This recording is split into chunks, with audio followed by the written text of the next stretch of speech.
Okay, so excuse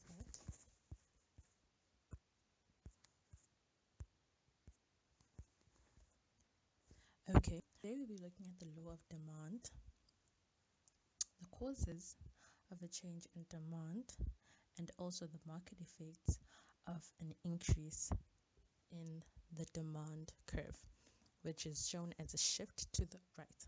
So first things first, we need to understand that law of demand states that other things remaining the same, the higher the price of a good, excuse that, ladies and gentlemen, the higher the price of a good, the smaller the quantity demanded. The quantity demanded, and the lower the price of a good, the greater the quantity demanded, due to two reasons: the substitution effect and the income effect.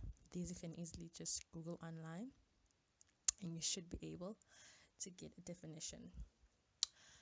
And you should know them prior to learning about changes in the demand schedule.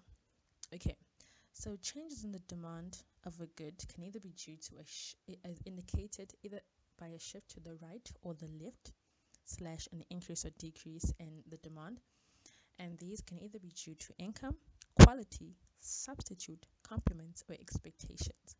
As you can see, these are the following things that I've written here, just a few of them. There are other factors that could increase or decrease the demand of a good. So income and demand shifts are positively related. When income increases, demand increases as well, and vice versa. If it decreases, demand decreases. The quality is also positively related. Increasing quality or better quality results in increase in the demand. Substitute is negatively related, while complements are positively related. You can just make a little note on yourself if you guys are writing notes. And also with expectations of future price, negatively related, and expectations of income is positively related.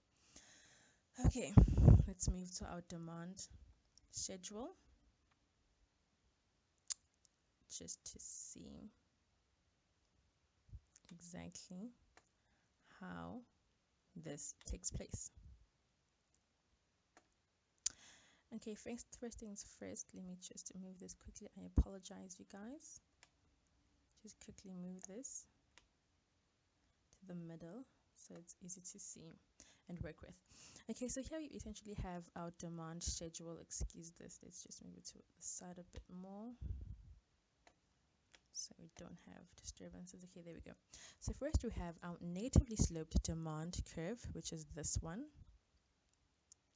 It is negatively sloped because demand has a negative relationship to price. As price increases, less and less of the as price increases, less and less is demanded. As you can see, as price increases, the demand decreases.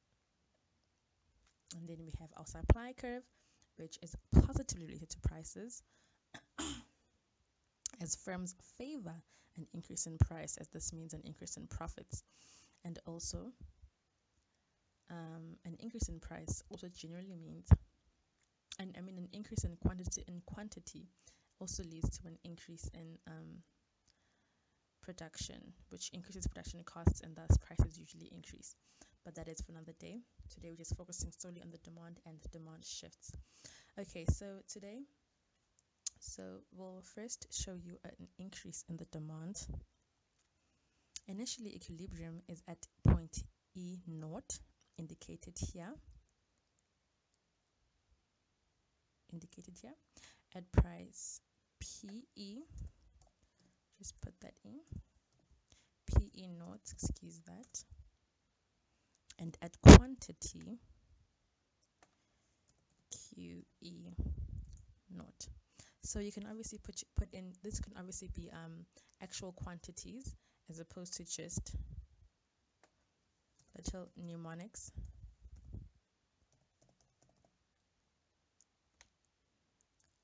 So that you can be able to calculate mathematically any related things. Okay, so an increase in either of these factors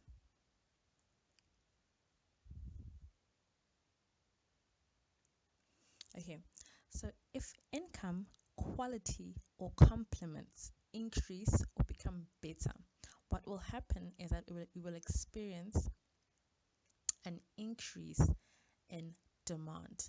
An increase in demand is thus shown by a parallel basically photocopy of our previous demand to the right. And now looking at this, excuse that, results in a new demand curve, DD2, as indicated. However, an increase in, since today we are only looking at an increase in the demand, the only factors that contribute to an increase in demand is a change in income, a change in quality, or a change in complements or expectations as mentioned over here. So due to this, our income increases, right? Now this increase in income,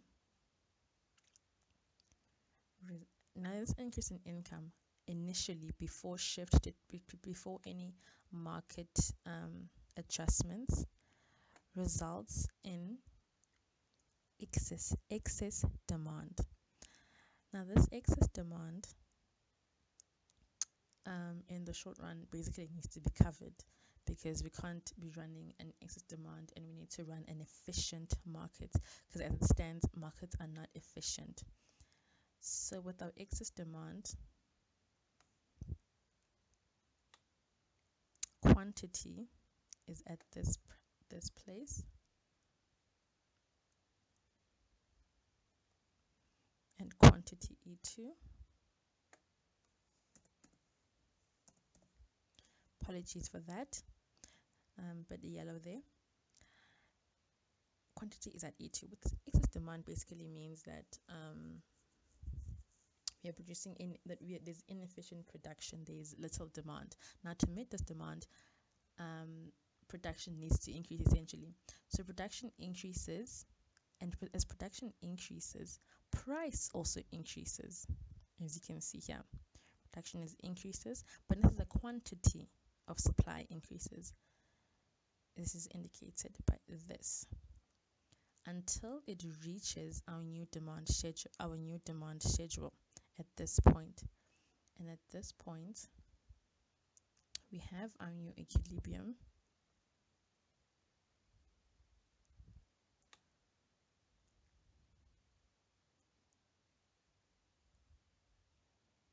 At point, excuse that, we have a new equilibrium where our new price meets our new demand schedule, meets our supply curve. However, this happens at higher prices, and as you know, that as price increases, as we had stated here before, that other things remain the same. The higher the price of the good, the smaller the quantity demanded. Now our prices increased, and due to this increase, and this increase has resulted in a decrease.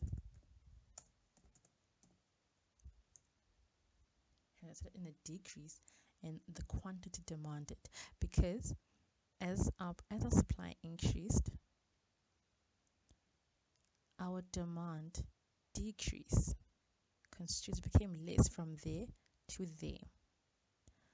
Now our prices increase because as we produce more and more of the good, resource costs, aka production costs, increase. And to cover these costs, prices increase. And an increase in price results in a constricted or a decrease in the demand. Thank you very much for watching this video. If you have any questions, please feel free to comment. And if you have any other queries relating to the subject, feel free to email me. All the information is included in the description bar below. Thank you.